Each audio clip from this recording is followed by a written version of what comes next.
Water. Earth. Fire. Air. This is... What were you saying?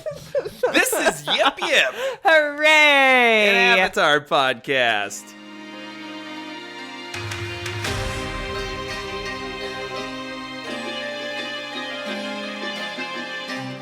Well, so we just learned a thing about Katie and Troy, is that they're apparently really into the Wiggles. No, they weren't. No, just Troy was. Okay, and I was apparently walking by the TV, and I was like, what is going on? And so we would just reference... I don't even know if you were walking by the TV. Fruit salad. Yum, yum. And I was like, what are you guys singing? It's fruit salad, yummy, yummy. Everyone knows that. Except for the Petersons. I don't think we were really singing it. It was just like... Yeah. It was more like chanting, like, fruit salad. Wait, okay, do the chant. I want to hear how this Okay. sounds. Okay. Ready to try it? Fruit salad. Yummy, yummy. No, see, Troy can't even do it. He's revisioning. No, see, we can't even do it right. Oh, yeah. Fruit salad. Yum, yum. Like, that's No, our... see, no, that's not it now. Fruit salad, yum, yum. Is that close? Wait. Oh, look, a banana. Mmm. Oh, look, a banana. First, you want to peel your banana. And you want to use a plastic knife while you do Fruit it. salad. Yum, No, yum. I don't. That's gone because you played that song. I ruined can't. your memories? Yeah, great. All right. I've never seen the Wiggles. There was like 5 men talking about fruit salad. It's always good when you have 5 men talking about a fruit salad. That's a hell of a bachelor party right there. Is that every time? There's 5 of them. Yeah, is that... Is there? I Is thought there was there? 4. I thought Is it it was a 4. cooking I don't... show? You didn't have a bachelor party, did you? No, I didn't have a bachelor party. Yeah, neither did I. So I really have no idea what's like the minimum people you're supposed to have a bachelor party. It's not a minimum you have to fill. There's not a quota. You're like, well, this is not a bachelor party. This is 2 dudes hanging. This is just a hangout. Well, I No, was this is really 5 thinking- dudes hanging. Okay, the Wiggles, I don't believe. 5 It's is a- hanging. Bachelor party and the Wiggles. I'm not sure what. Well, when Troy sees any group of a sizable amount of men, he's like, oh, this is a bachelor party. Like, we took Troy to a gay bar once. He's like, God, this is a really big bachelor party in here. And everyone's so friendly. Okay, no, but seriously, what's the Wiggles about? I think it's like 4 Australian men 5. who... I don't know if that 5th guy was a sanctioned member of the Wiggles. The one I with think the big ass hat. it was a chef. He was a chef, Troy. That's Oh. what the hat was. Okay, so they always cook. I don't know if they always... I don't think they cook. Troy, I think you watch the Wiggles? No, I didn't actually. I was more into roly poly oly. Oh, you they're definitely big were. and solid round. Not PB&J Otter. Use your noodle. Oh man. Noodle. Noodle. That's dance. incorrect. It's No. noodle. Use your noodle. Noodle. Do the noodle dance. Yeah. And they're like tripping out. And it's always like the one, like the skeptical brothers, like always he's considering it. He's like, and then gets roped in. Oh man, I can't remember now. Kids shows are so dumb. They're Due so to my bad. addictive personality, like I would sit in front of that TV and watch Disney Channel until I hated myself. I'm just like, I'm watching reruns. It's 1:00 in the afternoon. Troy, snap out of it, but I can't. I gotta watch Timon and Pumbaa. This is like 24-year-old Troy. Followed by I feel like I had a similar experience. Like, I don't really want to be watching this right now. oh, it just and then every night they had the Mickey Mouse Club, and it was really a roll of the dice where they were gonna do a small act with all the kids, or if they were going to play a Disney cartoon. I just remember every one of those nights they did like a small act by the kids. A small act. Is that a skit? Or A what is skit a by small the kids. act? Yes, a skit from the 1950s using the Musketeers. I remember I just get The Mouse. Musketeers? No, not Musketeers. Musketeers. Oh Musketeers. my god. Yeah.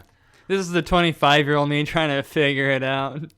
Okay, what about the 28-year-old you? I don't know. What are you trying to figure out? Remember Out of the Box? Oh, yes. That was Out of the box. Out of the box. Take one box. Put it on another. Don't remember the. Okay, anyway, obviously we words. watched Disney Channel and not a lot of Nickelodeon, and based on the past 2 episodes... Okay, so What do you mean the past 2 episodes? Avatar and the Fire Lord. Okay, fine. That's a Four-year-lord. fantastic episode. That's top tier Avatar, Okay, Katie. hold on. Hi, welcome to Yip Yip Hooray. No, wait, An I never- Avatar. Troy! Go, Troy. Welcome! No, Troy's going to do it. Okay, summon. Okay, Troy, go ahead. hi, and welcome back to an Avatar podcast. The Avatar podcast. No, It's just all Avatar. incorrect. All of it's wrong. Yip Yip Hooray. Avatar podcast. Say it more monotone. Yip, yip, hooray. Yep. Avatar podcast. Yum Yum Hooray, a Wiggles podcast, the sequel series. This is Fruit Troy, salad. and then Yum, our yum. main host of the show. Everything is devolved. Okay, Just I'll be so we're quiet. all aware. Okay, so Katie's chanting about fruit salad next to me. We've all lost our minds. And then we got 2020. Jordan, who refuses to introduce himself. Okay, start again. So we Okay. watched The Beach. No. Troy is everyone at this table, all 6 of us, we're on a different wavelength. Yes, we are. Everyone has their own agenda Okay, at I'll this do it. table. Hi, welcome back to the show. This is Yip Yip Hooray, an Avatar podcast, and I'm joined by Troy Peterson and Jordan Wolf. Yeah, that's me, Jordan. And And this time we're on book 3, Fire. For some reason, I thought you were impersonating May. Troy sounds like Gavin Newsom, the governor of California. Do I really? anyway, I'm Katie, and yeah, we just watched 2 episodes. Wow, we watched One was good, and one was okay. We watched Chapter 5, The Beach, and Chapter 6, The Avatar and the Fire Lord. And can I just say that I would like to take back what I said about the Painted Lady in the last episode about being my least favorite Book 3 episode. Because I clearly forgot about The Beach and just how terrible that episode is. Hey, you can't talk about it yet. We got to get Troy's opinion. Oh, you forgot how terrible The Beach is. And no wonder you said, oh, Trey, you're going to love this episode. Well, because I know that Troy's got beef. Troy's got beef with Zuko right now, and it's a Zuko-heavy episode. And Troy usually likes the episodes you don't like. Oh, that's true. Did you love The Beach? For some reason, it didn't bother me that Zuko was in it. It was just, I have a lot to say, and then at the same time, I have nothing to say about The Beach. Okay, let's go with the path of having lots to say. If you had lots to say... Okay, fine. Say it. Zuko finally comes out of the closet, and What? And yeah, well, not that. Zuko comes out of the closet. Not that closet. Was he at a bachelor party, Troy? Let him speak. Let him speak. Okay. No, but you just find out, he's angry at somebody. Just can't figure out who. He's just angry. He's just angry. He's just angry. And this is about 3/4 into the episode. Yeah, of course I'm jumping, but he finally admits he's angry at himself. And I just kept thinking, well, about time, Zuko, you admitted it. He's been growing this whole series, and he's finally admitting to himself how much he hates himself. And then you get to learn the backstories of all the girls. And Well, hold on. Let's put a pin in that. What was it like hearing that Zuko admitting that he was angry with himself? It was definitely him closing one book of his life, and it literally, you got to see in his eyes that he was literally opening the next book in his life, whatever that may be. And he admits he just likes to tear stuff up. He likes to have he's his happiest when he's destroying stuff, from what I'm seeing. And at least we get to move past the fact that he's just not angry at anybody but himself. It is interesting because we see Zuko, he admits that he has literally everything he's ever wanted, which I think is a lie he's telling himself. I think ideally his mother would be around and maybe his father would genuinely love him. Maybe his uncle wouldn't be in jail. Things like that. Mm-hmm. But yeah, this thing that Zuko has convinced himself that he needs, his father's love, and it's just not filling that big void in his life. So why do you think Zuko's angry with himself? He probably finally figured out what I've been wondering. When you capture the Avatar, what are you going to do with him? And he didn't get to capture the Avatar. His sister shoots him in the back. The Avatar in the back. And he finds out the Avatar is still alive. And he goes, well, everybody thinks he's dead, so I'll just leave that. I'll just close that chapter of my life. And now he's just trying to figure out, now what do I do with my life? And I'm like, yeah, Zuko, now what do you do with your life? And he goes, what do I do with my life? I'm so angry at myself. Yeah, Zuko, you're angry at yourself. Now what? And I love the struggle within him. Then he's got to figure out, okay, what's my next destiny? And it sounds like his next destiny is to figure out how the war started and how he could possibly either end it or finish it for the Fire Nation. It is interesting that he's kind of at that crossroads of like which of his great-grandfather's work is he going to end up fulfilling. Yes. And so that's like a weird point too. So which path do you think he's leaning right now? I think now that he's earned his father's honor, his honor back, and his father's trust, but he finds out it's not what he wants. I think he's going to be not an arch nemesis, but like an arch friend to Aang. Like he's an arch friend, so like the most perfect friend. Well, no, in my mind, arch nemesis is like the perfect villain. But yeah, I guess you're saying like an arch friend would be the perfect friend. But in Katie, you're my arch friend. But in his mind, an arch friend is just some friend that doesn't exactly get in your way, but he doesn't exactly help you. That's Zuko's standards of an arch friend. Frenemy. Frenemy. There we go. So you think he's going to help Aang? What do you think? Do you think Zuko's going to be like, oh, let's burn the world down? Or you think he's like, oh, I'm going to help Aang? I'll burn everything down that Aang allows me to. Oh. So he's going to be like a mad dog? Yeah, because that's the way he operates. Everything he sees, he likes to just, he's really happy when he burns stuff. And Aang's going to be like, well, don't you dare harm any innocents. And Zuko's going to be like, fine. Katie, do you think Zuko's happiest when he's destroying things? No. Okay, my turn. We're just going to start at the beginning, since you guys are just hopping around. Like Boy in the Iceberg beginning? No, we're talking about the beach, Ember Island. We get off the boat. Everyone's angsty about how they're being sent off to go hang out on this island. My memory was this episode wasn't super awful, but I really wasn't into it. Lo and Lee, is that their names? Oh, yeah, it is. Okay, I was kind of excited to see them because they're just creepy and off. But then there was, I don't know, it's definitely the animation, right? It's kind of like, oh, is that who did it? Yeah. It's just not my thing to have sexed up cartoons or like having that kind of, whatever. A lot of people are into it and aren't bothered by it. I read that the creators for this episode, or like someone involved with the creative team, maybe did even more like scandalous clothing for like the beach wear, and Nickelodeon was like, no, we can't. But I'm like, how much worse could it have been? Ty Lee was like spilling out. Right. And it's like those specific shots, you know, I mean, it just goes with the theme about objectifying women, which is a problem. I think it just takes away from any sort of like real dialogue or I don't know. It put like Ty Lee in this, and it's kind of like a certain light, which I think is unfortunate. Just total objectifying her. Right. And it's like that's all she is. And, you know, as we address later on in the episode about everyone's issues. But hold on, going back to Lo and Lee, right, where that very specific point where they kind of like disrobe because they're ready to go to the beach. And then you're seeing like some bouncy. Yeah, like things are hanging low. And it was like just an interesting. Better than things hanging Lee. Well, regardless, I just felt like that was unnecessary, but I'm sure a lot of people thought that was funny or like whatever. Right, because it's like you're objectifying a woman, but then you're making fun of this woman's like failing body, like aging body. Right, it's kind of just like body shaming, and I just wasn't into it personally. Totally body shaming.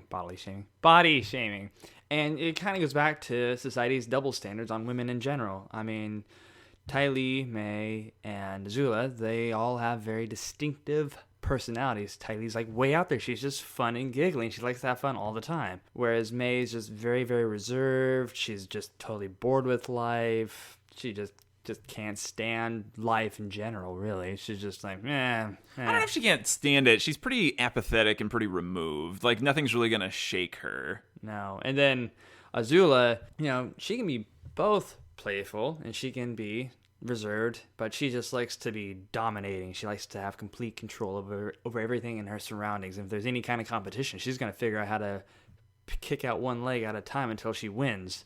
And all three of those personalities were kind of either shunned or they were embarrassed at one point or another in the episode. Yeah, the embarrassing thing when Zuko's like, here, Mai, I got you the shell. And she's like, only stupid girls would like a shell. And then the next thing you see is like some character giving Ty Lee a shell, and she's like, oh my god, I love it, it's beautiful. And I was like, why are we painting Ty Lee as like a stupid person? And so it was just, I don't know, the writing was really off for me. And I don't think the person who wrote it was like necessarily on the writing staff. It was written by Katie somebody, I saw. Katie Matilla. Oh. But she wrote one of the episodes in Tales of Ba Sing Se. She wrote Zuko's episode. And because she was given this because she already had shown experience of writing angsty Zuko in romantic situations. And so they were like, oh, Katie, how about you write this episode? And originally the episode, the beach story was only supposed to be the B story. It wasn't supposed to be like the main story. And then they liked the idea of like showing the the other side in a different light for an episode. But yeah, unfortunately, the writing was really not super great. Lo and Lee were just talking in proverbs the whole time. Like, they weren't really characters. It was like anytime they're engaging, they're like, oh, and the beach has a very special magical way. And like every time there was like some sort of proverby thing. Have fun, children. Yeah, it was interesting. And then you have, these angsty teens kind of encouraging this toxic behavior. And it's like, oh, well, you know what your problem is and your problem. And then, and it's just like, we didn't really get a healthy resolution to everyone's issues. Right. It was just them kind of venting about it. And I don't think it was very productive. And I think there was, I don't know, a Nickelodeon and just like this show putting this out there, and you're kind of encouraging, you have these young minds that are watching this and being influenced. And I just think it was kind of careless, some just certain aspects in this episode that were just not so great. Right, and like they show one of the only relationships we see in the series, like romantic relationships, is Zuko and Mai, and it's just like dripping of toxicity. Right. And even like at the end where, you get like this little bit of like, well, obviously I care about you and and whatever, but they didn't really have this resolution. And it was this weird little vent sesh between all four of them, like and each like calling each other out and be like, oh, well, okay, well, glad we did that. It wasn't like a real like, oh, I'm glad we could talk about that. Or I don't know. They just, it was not, didn't really get the closure I needed on that episode. I already knew the episode was set up for failure when they were all invited to that party. Oh God, the party! Well, that like the whole lead up. I to don't enjoy social occasions in general, but unless it's a bachelor party, you know what I'm saying? At a gay bar.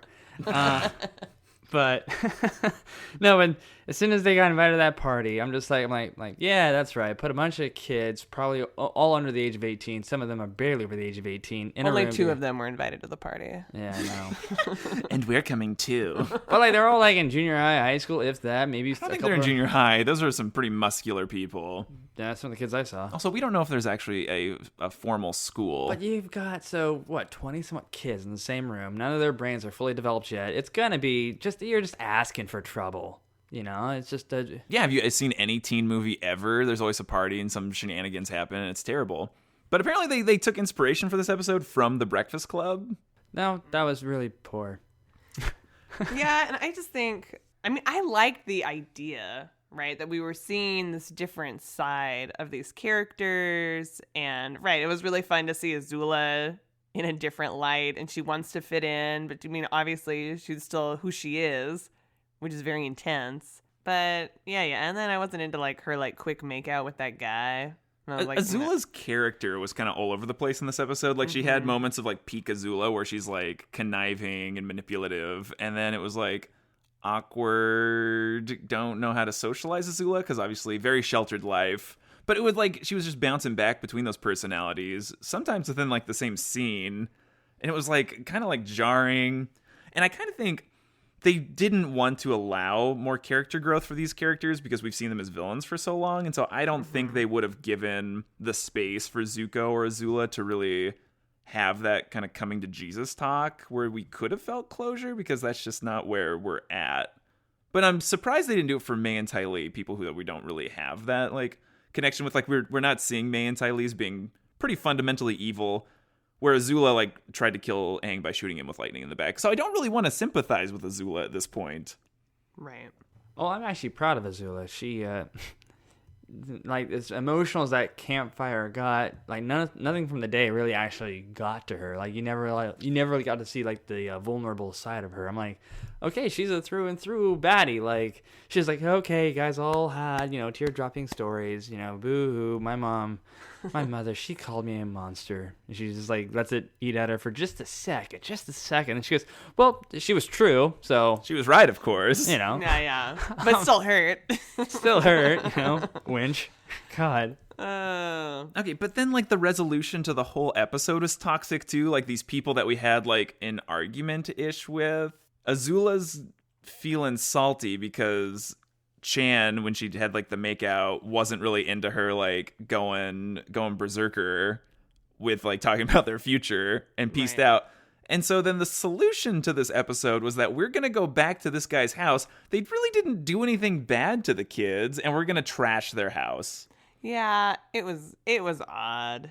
It was a weird ending. It was odd. And Hence why I say Zuko is happiest when he's destroying stuff. I don't think he was happy. no.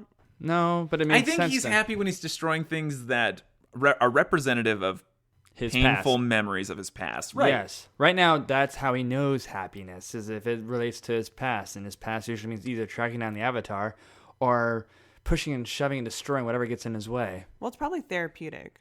I think it is. Yeah, obviously Zuko's stuck in the past. Like, as we've seen, Zuko can't make plans. He can't think of the future. Like, he's just so caught up in whatever his current present is so ruled by his past. He can't shake that right now. So what Zuko needs is an Appa. And we all need an Appa. And the banjo guy. Okay, some facts, some trivia about this episode. Chan and Ranjan are our two buddies that take us to the party. Chan was a famous Disney personality for a while. Do we know who his voice actor was? Don't look at my notes. I can't read your notes. We're going to say Zac Efron? Yeah. You wish it was Zac Efron. I can't think of any. Erik von Detten.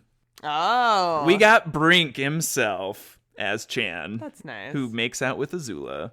You remember the Brink? You don't remember Brink? Come on, Troy. Wasn't Erik von Detten? He was in So Weird too, wasn't he? And Or Erie, Indiana. Oh, he's also the rat who makes out with Princess Diaries girl. Mia, Anne Hathaway. Mm-hmm. That dude? That dude! Also, I should have said Julie Andrews because that would have been hilarious. I didn't think he was working anymore. What do you mean working? This is from 15 years ago, Troy. Oh, okay. So this is at the height of his fame. No. Do you know who we're talking about? The guy that makes out with Princess Diary, the prep boy that just kind of like takes advantage of it for popularity, right? Yeah. Okay, yeah. Yeah, so this was recorded like 6 or 7 years after that. Oh, okay. Unless they just had this recording. Oh, Eric, you have this voice recording where you say Azula and you talk about these things. We should get you. Can we use that? Also, I didn't like in this episode where Aang was being super careless, and Toph, for some reason, is sitting on a rock and Aang splash around in the water, and for some reason she's like, is like, hey, you need to cover up, before somebody sees you. Maybe there was some dialogue where Aang was like, hey, I'm taking off my clothes, and so maybe she could see him taking off his clothes. I'm imagining that when he's got more layers on, he weighs more. And so she can probably feel that weight of his clothes through her sensors in her feet. And so when he takes off all his clothes except for his... When he takes off all his clothes. Yes, she can sense how light he is, and she goes, hey, I can tell you're not covered up. Well, but he was in the water. Yeah, Katara's like, no, we're safe. We're in this, like, I don't know, canyon thing. And then Aang's like, oh, look, here's a magical water tunnel that goes... I'm just going to go down because I don't know, if there's anybody around. I mean, that was crazy. And I feel like out of character to be so careless at this point. Yeah, because, I mean, again, let's reflect back on the first couple episodes of the season. I feel like Aang was like, had his head squared on his shoulders pretty well. And yeah, just being an idiot. You did? I thought so. No, in the Awakening, well, at the end of the Awakening, he like has his resolve to, lay low, be careful. And then in the headband, he doesn't like blow his cover at all. Right. And so, yeah, Aang, I don't know, maybe he's getting comfortable. Maybe. Reasonable. Okay, so then you have these ding-dongs, like, be like, oh, I'm so bored. It's like, oh, there's the Avatar. We need to send a, like, messenger pigeon or whatever. Messenger hawk. Yeah. But then, like, Hawkeye... Like the raven eagle thing. Giant bird gets it. It's apparently... Intercepts. A highly intelligent creature because it knows the fundamentals of a knot because it tied up the bird. It was pretty hardcore. Potentially killing it. Let's talk about this antagonist assassin guy that's chasing them right now. Yeah, Troy, what do you think? Iron Man back in the day. Oh yes, the first Iron Man. So what's your take on this guy? Not much. Doesn't speak. He just shoots things out of his forehead. I mean, we've never seen anything like that before. Right. I'm like, so just goes to prove that Fire Nation must have like a list of mercenaries at their disposal, and this must be Zuko's favorite one because he obviously doesn't talk at all. Maybe he doesn't have a tongue. Maybe. Well, I don't think it's not known that Zuko's hired this assassin because, as we know, Zuko's he killed Aang is the common knowledge, and Azula doesn't know that Aang's actually alive. I'm assuming she assumes. Yeah, so this assassin guy they hire, he's got metal arm, metal leg. He's got a tattoo on his forehead, but they designed this character to be the anti-Aang. They wanted to get this big beefy man. But it's also interesting because he also has a tattoo prominently featured on his forehead, much like Aang. But this one is supposed to be modeled after Shiva's destructive third eye is I guess the idea with it. Yeah, this dude's firebending explosions with his mind. That makes sense. It was weird too, watching him do it. He kind of they really focus on his diaphragm, his breathing. He's and then it's that sound is so satisfying for me. Yeah, there was a lot. And then I was where is Aang running through? All these little rock formations. Obviously Bryce Canyon in Utah. Right. And then where Aang's hiding in the rock, and then he shoots out, and it's very Iron Man, and then, blasts off, and then lands on Appa, and away they go. Hey, this came out before Iron Man came out. Wow, that's a crazy thought. I know. This episode predates the entire Marvel Cinematic Universe. Yes. Don't you feel old, Troy? No. Okay, so also, they did some promotional art for book 3, and on it was it was a really beautiful piece of art. It's a red poster. One is Aang, furry, hairy Aang.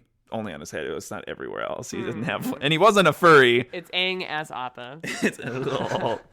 Okay, so it's Aang. He's looking kind of mournful, and it's a portrait picture of him. In the background behind him is Zuko, and he's got his cloak on that he's wearing, and Zuko's looking edgy as per usual. But then featured just in the background is a shady ghost of a character is this assassin guy. And so they released this before book 3, and people were who is this guy? And apparently fandom, they had, all sorts of theories because that's what nerds do. The common consensus was that it was Fire Lord Ozai. That was a popular theory. Which, how wild would that have been if it was Ozai? Ozai, shaves, goes after the Avatar himself, kind of like Thanos, bring back the MCU. Because we're done talking about Star Wars, Troy. Yes. Now we're on to Bill and Ted. Okay, yeah, the beach. Yeah, it was. This is really an episode worth talking more about. Yeah, let's move on. Even wrap it up. Even May's saying, I'm totally bored with this episode. Let's go on to the next one. Hey, I got you some ice cream. Do you want some ice cream? Yeah. It's so refreshing. It's on my lap now. And now we're to the next episode, The Avatar and the Fire Lord. Because when I first saw this episode or saw the title for it, I was oh dang, Aang's gonna go take down Ozai today. It was really, I didn't know what to think because I didn't assume that it was gonna be about Avatar Roku and that Fire Lord. So right. Troy, take it away. Yeah, Fire Lord Ozai, Ozai, just totally not cool about the Avatar. Yeah, man. But at some point I was at some point Roku's got to explain himself. I'm really from I think the beginning of season 3, Roku's telling and almost drowning Aang I'm so sorry, you're having to clean up after my mess. And I'm looking at Roku, glaring at him yeah, what'd you do, man? Roku's hey, you good on that log? You cool? You're good, right? Disappears. I don't want to have to explain this to another life, okay? God. Oh wait, I got a question. Was Roku a royal, or just he was friends with the prince? I'm assuming he was just friends with the prince. Maybe it was the fact that they had the same birthday, maybe it was auspicious. They're this is going to be your friend, Sozin, this boy. We don't hear where he's from. Maybe he's some high-ranking. Right, does he live in the palace? I mean, I don't know. At the end where it's oh, you're all packed up and he's just there. I don't know. Obviously, the Fire Nation was pretty low-key. You got this kind of rando, maybe peasant boy, shooting fire with the Fire Prince. I do appreciate this episode diving into the history of the Fire Lord, Sozin, and how he rose to power and how him and Avatar Roku became best friends, or how they were best friends and how they stayed best friends, and then how their friendship kind of just fell apart throughout the years. I don't think it was like really necessarily fell apart. It seemed like it was really strong, but then those years apart created like this ideological divide where they both were on different destinies. Mm-hmm. Roku's job was to keep peace in the world, and in Roku's mind, it was to keep the four nations completely separate. Yes, like in his mind, there was no space for like intermingling at that point. Yeah, and then Sozin, like I said before, had a very Japanese World War II mindset where our nation is doing so well, we're so prosperous, we have to share that with everyone else, so let's go take them over. Mm-hmm. And that was at odds with what Roku believed his mission to be in the world. And so, that's where this divide happens. And Roku gave him the space. Like, he wasn't going to, like, really thwart him in that moment, and kind of gave Sozin the space to kind of keep doing nefarious things because Roku wasn't going to be active in that. So I thought it was interesting that Roku wasn't very active in his home country in that way. May I just point out my favorite part of the series thus far was Roku learning the elements and just blasting all of his masters away using all the elements. The only one I didn't get to see him use is the fire. I didn't see his fire training, but he's on the beach. This is when you said you're going to love the beach. I thought this is what you meant by the beach. Where he shoots all four different directions, north, south, east, and west, I'm assuming. And I think I've been northwest. Yeah. Southeast. You see all the elements just kind of go out in all directions. I'm like, now that's what I've been waiting for. Finally, an avatar that can show me how they work the elements simultaneously. Well, I liked when Roku was going to take down Sozin, but then left him. But I was like, I should have taken him down. Why did you like that moment? That was a strong moment. Like when you kind of zoom out and you can see, like, it looked like he just kind of wiped out this whole building. And he just, took like, out a the little throne piece. room. Yeah. And they clearly rebuilt, but anyway. Yes. Avatar Roku is a little bit twisted in a way. Peace to him means straight up borders. Everybody doesn't mingle with one another. So apparently he's really high on immigration. Like he doesn't want too much immigrating going on. I'm like, so if the four nations are supposed to stay the four nations, like what if people want to start like mingling? You know, Fire Nation people want to start mingling with Earth Kingdom. Water wants to start mingling with Air's doing their own thing. Air, exactly. So there's a flaw in that where I do hear where you're coming from, that Roku was very nationalistic in that way where everyone kind of needed to keep to themselves. But then in his wedding, if you notice, people were wearing the colors representative of the four nations. So he had a love of other cultures and an acceptance. But yeah, it was interesting that he wanted Roku did. Yes. But see, we assume that probably had Sozin just gotten out and traveled the world a little bit. Mm-hmm. I mean, because, right, I mean, I assume that he has kept himself in the Fire Nation, and he's just making these assumptions about the world, about like, oh, well, probably nowhere in the world are they as, as great as our nation. And so just that idea, like, well, we're the best, and let's go take over the world. Just a white privilege. He's just like, let me share my privileges with everybody else by taking them over. I do like where you're coming from, Katie, that he has just been probably very sheltered and running on that assumption that nowhere else could be possibly anywhere near as good as the Fire Nation. You know, when you travel, it opens your mind. And right, it's like Roku was from the Fire Nation, but because he became the Avatar, got to go and learn about other cultures and see how other people live. And, maybe at first glance, I mean, you could, things look a little rough, but once you get to know people, or, I'm sure when he was hanging out with the air nomads, was like, oh God, we're eating what? Or just whatever. Vegetables? Vegetarian diet. And yeah, you learn and adjust, and it's like, oh, it's not too bad. What'd you think about Sozin's line telling Roku that he'd be a traitor if he wouldn't fall in line with the Fire Lord because Roku is Fire Nation? I mean, it made sense to me. Made sense that Sozin would say that. Yeah, I think with those type of empires, I mean, it's like, yeah, you have a leader.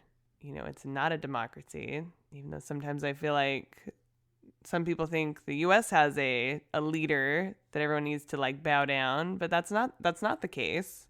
And it is a democracy, and there's a difference. And so here, the Fire Lord is the head of the nation, and bow down. But on the other side of that, when he was, I'm going to say awarded, but dubbed the Avatar, it means like everyone's kind of bowing down to him.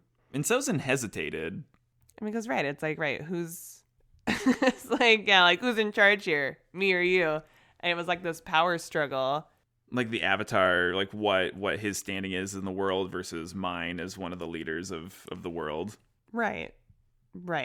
And so the assumption, again, my assumption is that Sozin wants to rule them all. He wants to be number one. And maybe he was disappointed he wasn't the Avatar. Maybe. There's probably that idea because, the Avatar is supposed to find it on their 16th birthday, and it was both of their 16th birthdays, we're assuming. And so he probably went and was like, oh, dang, it's gonna be May. Mm-hmm. But yeah, he was very excited, I think, when he finally considered the possibilities of having like a best friend, brother from another mother, be the Avatar. And yeah, seeing it as an opportunity to like exploit that. Mm-hmm. And then, not to cut you off, Jordan, but it made me reminisce on friends that I'm sure all three of us have had in the past, who we thought we were going to be tight for a long time, like they were like a brother from a different mother or a sister from a different mother, and over time we saw their true colors, and we just kind of like fell out of the loop with them, and it just kind of shows you like, yeah, no matter how strong a bond is, it's really sad how some really strong bonds can just be broken. That's what that episode also made me think about too. But I think those bonds were still there. I think Roku, if he really had cut off Sozin, I think he would have killed him. Like, he would have just taken him out and been like, you're a threat to the world. That's essentially what Sozin did, though. It's like making those decisions and who's willing to cut ties. And in that moment, it was Sozin. What a jerk. I mean, so, right, that's what Troy's saying, too, just about friendships. And, yeah, you can be really close with somebody, and then you kind of have different ideas, and yeah. We're being, like, really disturbed when you find out, like, a true color. You're like, wait, this is where you're coming from? Right, like, what happened to you? Right. Yes. So other things about this episode is that the creators said this episode is the most complex episode they did in the entire series because they had so many different backgrounds. Because you see them, Roku travels to all corners of the world in this episode, and so they had to do a lot of different art. They had to show Roku in like at least 4 different versions of himself, like aging through the years. And I was really surprised that, well, I shouldn't be that surprised, but all of Roku's masters were males, which I was, kind of bummed about. Like, the Northern Water Tribe, obviously we know they're screwed up, very patriarchal. Like, that was a male waterbending master. The Air Nomad, we're assuming, was male, because it was the Southern Air Temple. And what we know, the Southern and the Northern Air Temples were with the monks, and the Eastern and Western were with the quote-unquote nuns. And then Sud, his earthbending master, is the guy in the opening credits of the series. Mm. So that's the firebender. And he was like apparently Toph's like original character model. And so that's... Oh, yeah. But yeah, apparently Aang is not the airbender in the opening credits. Apparently.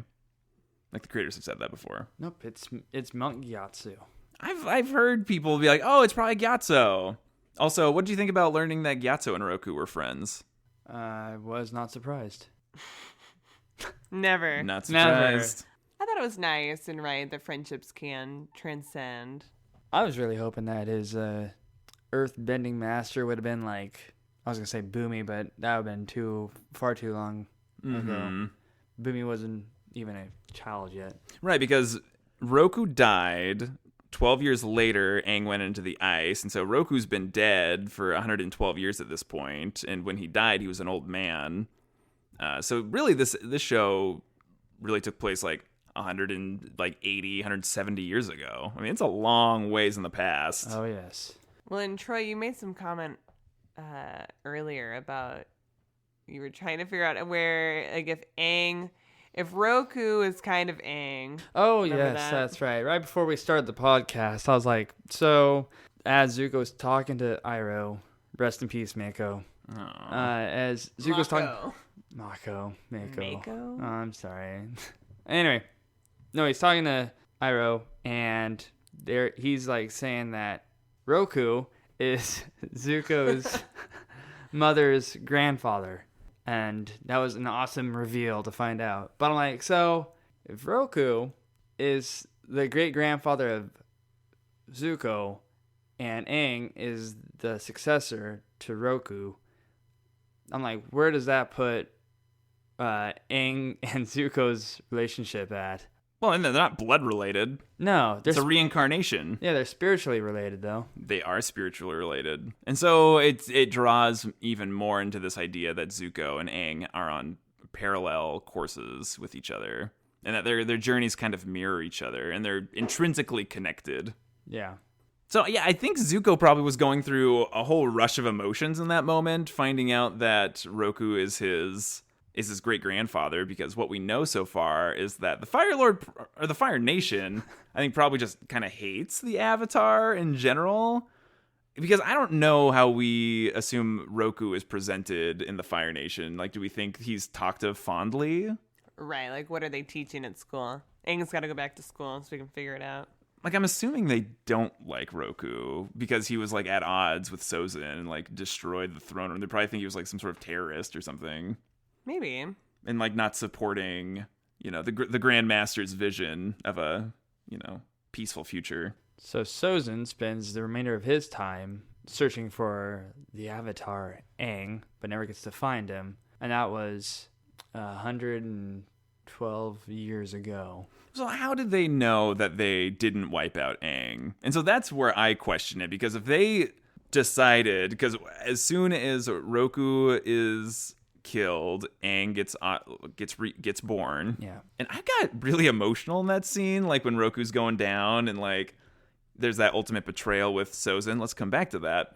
Yeah, Fang comes by, kind of wraps him up as like all of the like ash and soot like engulfs Roku, and then you don't know he's dead, but then obviously you know, because in the very next scene is Aang being like, "Oh, that baby's me," and Roku's pretty chill about it. He's like, "Yeah, that's how I died."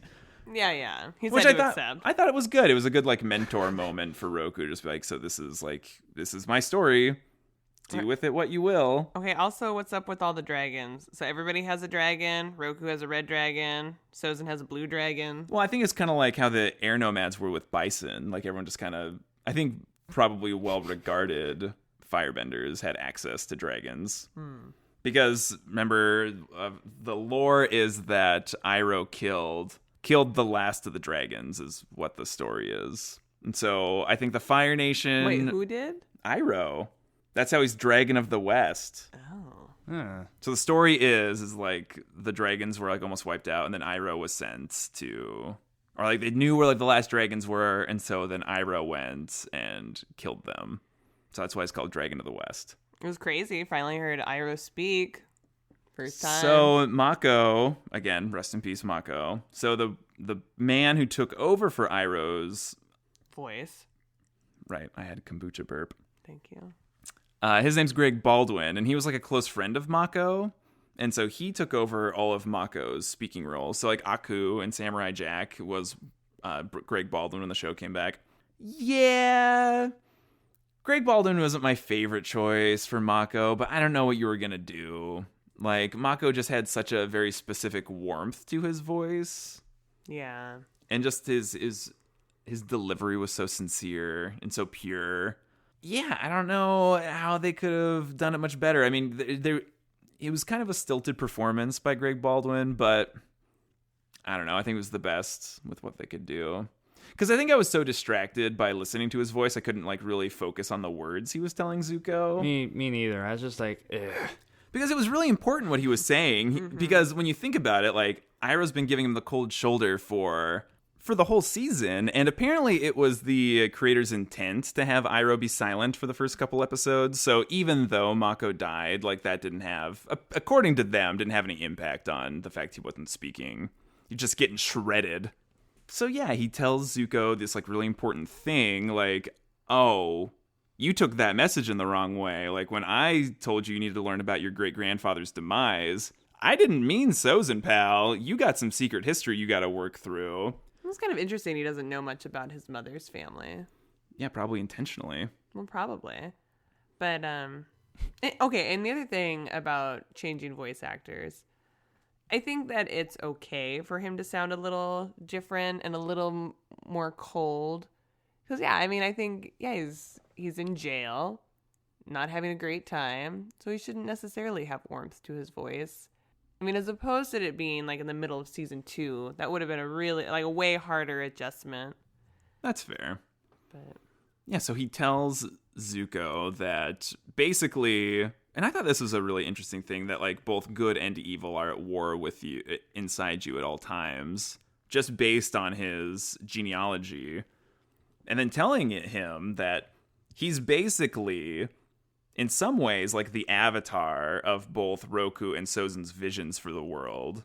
And so now Zuko needs to make a choice, and that born in him, as Iroh says, is the power to restore balance to the world, because we are out of whack, and now Zuko has another decision to make. And as we all know, Zuko's really great at making decisions.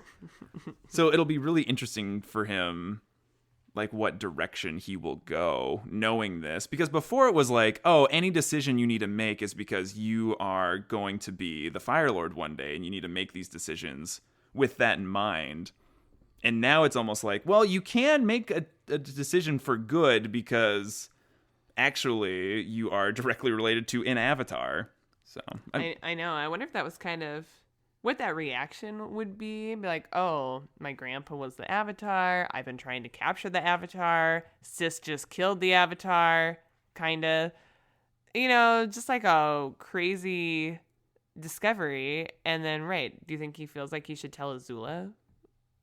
You know, or it's like, oh, that she's, you know, crazy and you can't. Who's to say Azula doesn't already know?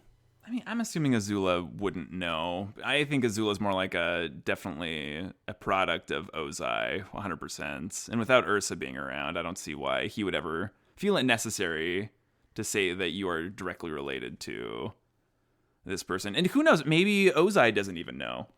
Maybe Ursa and Iroh had a good relationship and was like, hey, don't tell anybody this, but Roku is definitely my grandfather, which I could see. Yeah, right. And I guess I thought we were going to see how mom and dad got together. Ozai and Ursa? Mm-hmm. Yeah, we did not play out that way. Was it an arranged marriage? Well, you can find out about it in The Search graphic novel. I will. Which we own.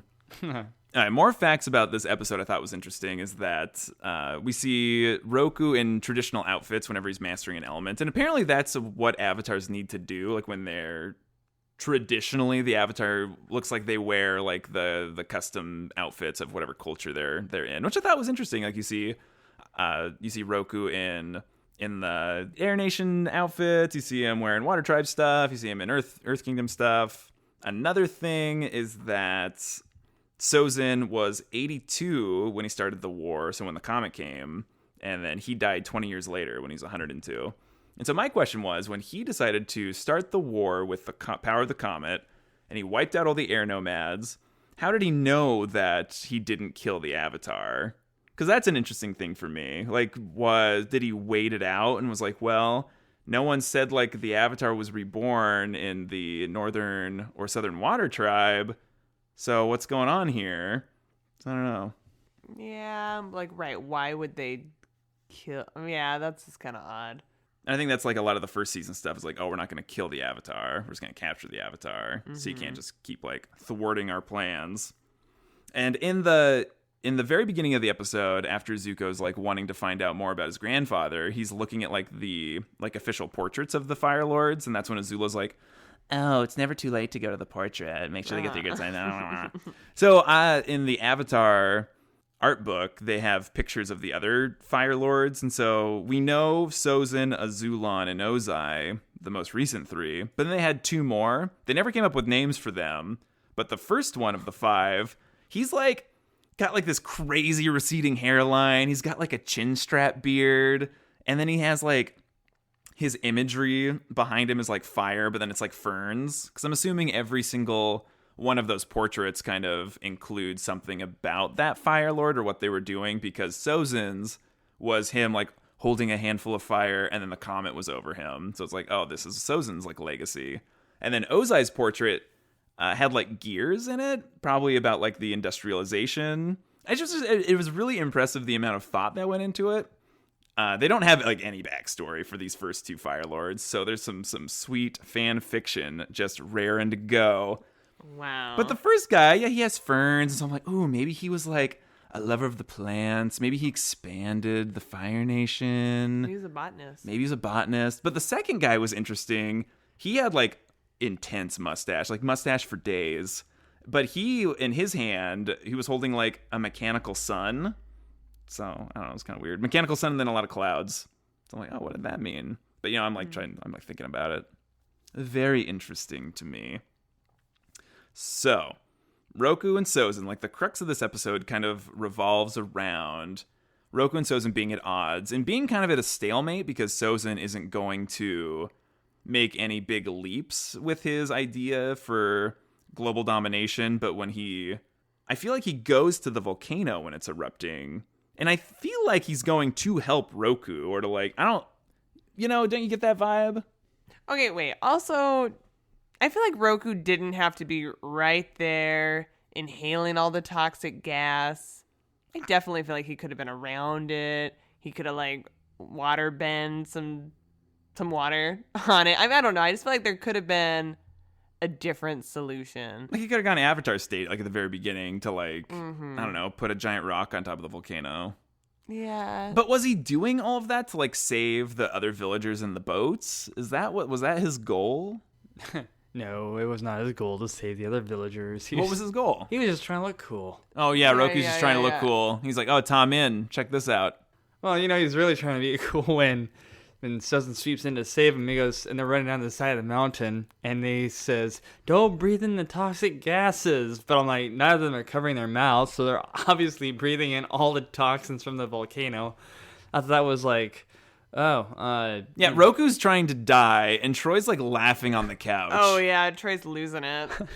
Hilarious. Because as soon as he says that, a big gas cloud shoots right into his face. Yeah, and it killed him. It was a lethal blow by the volcano. And I'm just like, oh, that would totally be me on the side of a volcano. Don't breathe it in, kids. Psh, right in the face. Right. Troy just saw himself. That's okay. Oh, it was too funny. Well, okay, also a pet peeve. Like, we only heard Roku's wife speak once. Yeah, and her voice actress is Azula's voice actress. Great Lyle. Yeah, a cameo that is it. Runs in the family. I feel like she had to speak. Like, I feel like she had to change her voice quite a bit. Yeah. So you wish that she had had a bigger part? Maybe. I mean, I think like the little dialogue they tried to be like, oh, like it's her wedding, but I guess it's okay. Like, I don't know. I just thought maybe. Well, I mean, the episode, it wasn't about like Roku's life in that way. It was how he was tied to Sozin. Yeah. I know, I agree. It would be nice if she had more time. We've had more BS background characters say more than she did. Oh, that's very true. Hear that, cabbages? Okay, so there is a theory revolving around Tom In. You want to hear it? Who? Yeah, you do. Roku's wife. Oh. Who? No. So there is a theory floating around that the next Avatar will resemble whoever the previous Avatar loved the most.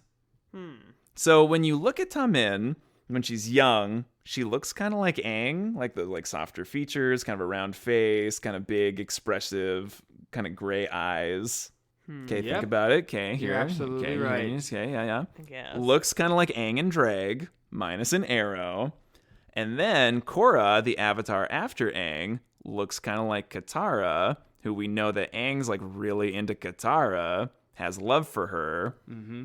So that's just like a theory that's floating around. I don't know, from the fans. Yeah, from the fans. No one has like verified this. I was just throwing it out there because I had read this theory, but I haven't seen the episode since. I was like, oh yeah, she does kind of look like Aang. Kind of interesting. But Avatar Kuruk, the Avatar before him, he's the one who lost his like wife or the love of his life to Ko the Face Stealer. And she's kind of dark skinned, has dark hair. And Kyoshi, when she doesn't have her makeup on, has dark skin, black hair. Okay. Katie is unimpressed with this theory. Well, I'm like, yeah, maybe. Or the creative team wasn't feeling that creative. It Oh. was just like doing like, okay, well, we'll just tweak this a little bit. Could you imagine a creative team in Nickelodeon like, sorry, boss, we're not feeling very creative today. How about tomorrow? Yeah, next month. Okay, so another thing, Katie thought the Dragon Bone Catacombs in the Fire Nation would make a great Disneyland ride. Oh, yeah. It reminded me of Indiana Jones a little bit. Mm-hmm. Specifically when Zuko put the hand on the door and kind of like this face of the Fire Lord lit up or Face something. of the Fire Lord. Yeah, I was like, oh, yeah, that's That would freak so many kids out. Yeah. How's Iroh getting all these messages out? Yeah, I don't know. Right. Then he has like the little crown on the wall. Like there was a lot. The White Lotus. That's the easy. Come on now. Iroh solution. he's an agent in disguise. He has mastered communication and all other forms of communication. All forms. Iroh sign language. Okay, where'd Iroh get the crown on the wall? Did he bring it with him? Must have. Either that or the White Lotus fetched it for him. I'm starting to realize more and more that the White Lotus is actually much more powerful than we're realizing. I'm realizing. Everywhere. Also, can we talk about they're on the island that Roku was from? So they're like right by where he died. Like his body's like fossilized around there. Yeah. That's kind of like weird. Kind of weird to think about. It's not that weird. Yeah. Also, I didn't. Where do you want him to be? In a cemetery? No. And And I feel Aang, like that's where I was buried by the volcano. Don't you dare die in the same place. and then I feel like Roku can only talk to Aang like on a solstice. Like, oh, on the summer solstice we can talk. And then Aang getting up into No, Roku's very unavailable. yeah. Do we think Roku was a good avatar? No. Obviously not. He was pretty selfish. Selfish. Yeah. Maybe. Well, because, look, everybody's got their own definition of peace, I think. Roku, when he explained his world peace, I thought it was a little bit shaded, to be honest with you. The way he was just like, the four nations are supposed to remain the four nations. Well, I'm like, I'm sorry, but some of those nations might want to form stronger friendships. Like the Fire Nation. They wanted to expand their friendship. And so in this their episode... arch friendship, if you will. Yes, in this episode, it's basically learned that Sozin and Roku were actually a bit more selfish and a little shadier than I originally thought they were. All right, Troy, what's going to happen? I don't even know the name of the next two episodes. Good. Because we're watching 3. Okay. Oh, are we? That's what you told me. Yeah, I did. Is that a lie? What's gonna happen? We're gonna watch Aang bend some air. Solid idea. So, there you have it, kids. That's our take on The Beach and Avatar and the Fire Lord. The next episodes are The Runaway, The Puppet Master, and Nightmares and Daydreams. Yeah. It's called Nightmares and Daydreams. Yeah, it's kind of a weird title. Not happy about it. Are any of these episodes good? Yep, they're all great. The Great Divide. They're all great divide. Nyah, nyah, nyah. Where's a slide whistle when we need it? Well, Yip yip.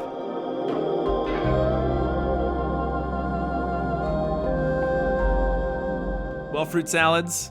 Yummy. fruit salad. Yum, yum. No, it's kind of like yum, yum. Yum, yum. Well, you're Right? doing yum, yum because you're not doing yummy, yummy. Yeah, When you no. get that double syllable A thing. banana.